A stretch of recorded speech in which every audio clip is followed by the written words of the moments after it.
माणसं असली तरी येते की गाडी माणूस इकडं आपल्या इकडे असलं तर नाही तर मग परसरा म्हटलं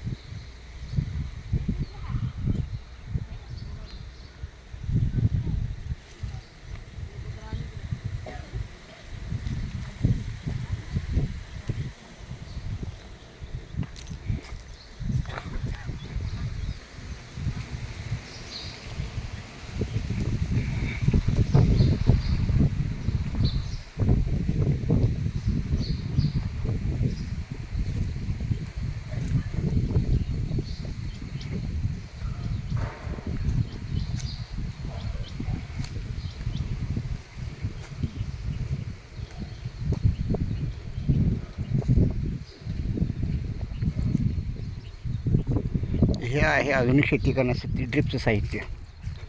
ठिबक सिंचनाची ती ऊसातील काढलं आहे. रोटावेटर, नांगर, पेरणी झाकून ठेवली. एक गंज आहे वैरणीची. सुंदर परिसर कसा आहे. मका, पलीकडे सोयाबीनची भांगलन चालू आहे.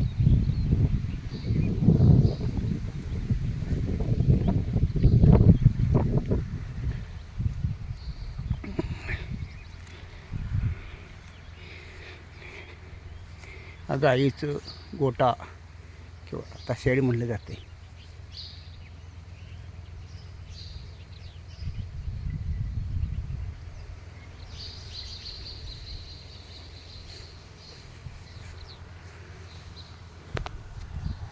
आमच्या गाईगुरांचा हा गोटा किंवा शेड आहे.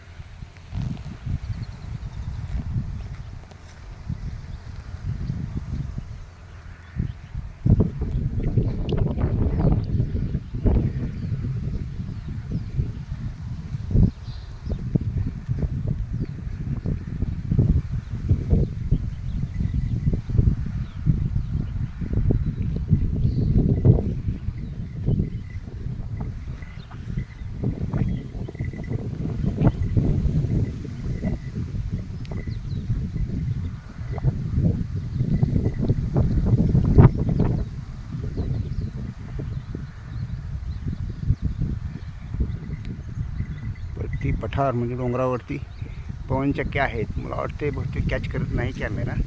डोंगरावरती पवनचक्की, विंड पॉवर.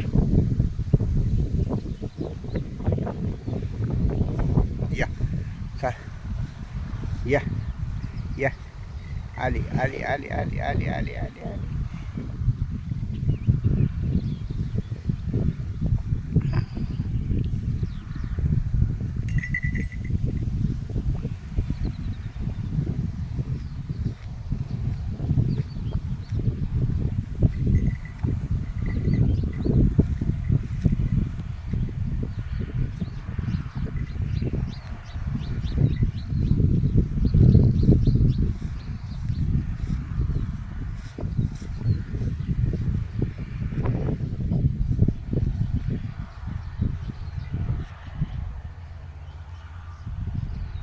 सर्व फळांची झाडे आहेत. केळी, आंबा, पेरू, चिक्कू, बदाम, नारळ.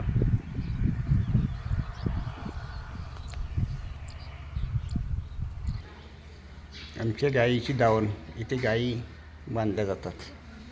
गाई, म्हैस, बैल.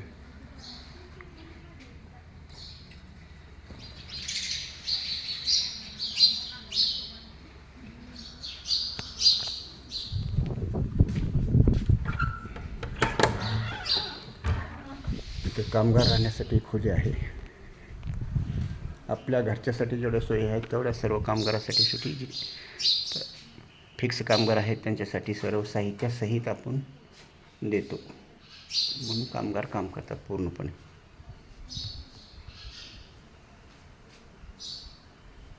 त्यांच्याकरता ह्या शेडमध्ये एक रूम बांधून सेपरेट काढलेले आहे.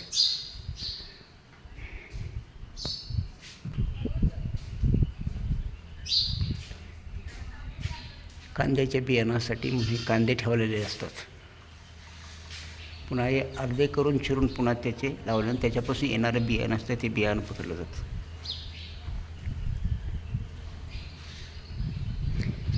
गायींच्या चाऱ्यासाठी कुट्टी मशीन म्हटलं जातं. हे कुट्टी मशीन आहे की ज्याने चारा बारीक केला जातं. बटाट्यासाठी बटाटे जमा करण्यासाठी कॅरेट्स असतात. हे एकाने सगळे मोटर साहित्य वगैरे हे सगळं असतं. हे असे विशाल आम्ही शेड बांधलेला आहे सर्व शेतीसाठी. हे गाईचे खाद्य असते. हे स्टोअर रूम म्हणून असते. सगळं जिकडे सगळं साहित्य सगळं ठेवलं जाते. अन्नधान्य, गहू, ज्वारी, बाजरी,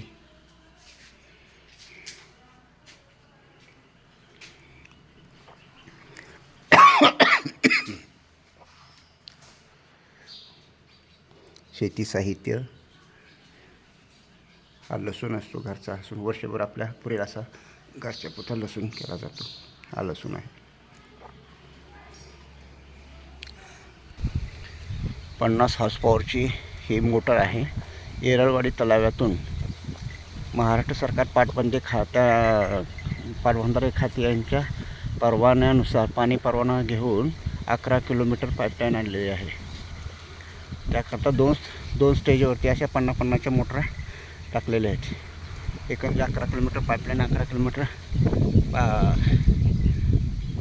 लाईन आहे. सगळी पेरणी यंत्र आहे.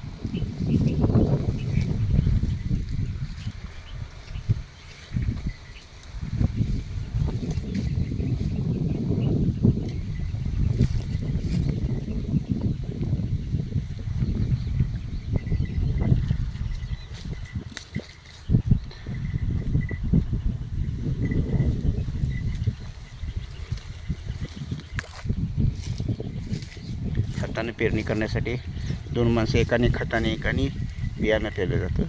असे हाताने पेरण्यासाठी ट्रॅक्टरचं पेरणी यंत्र आहे. तो पलीकडे नांगर आहे.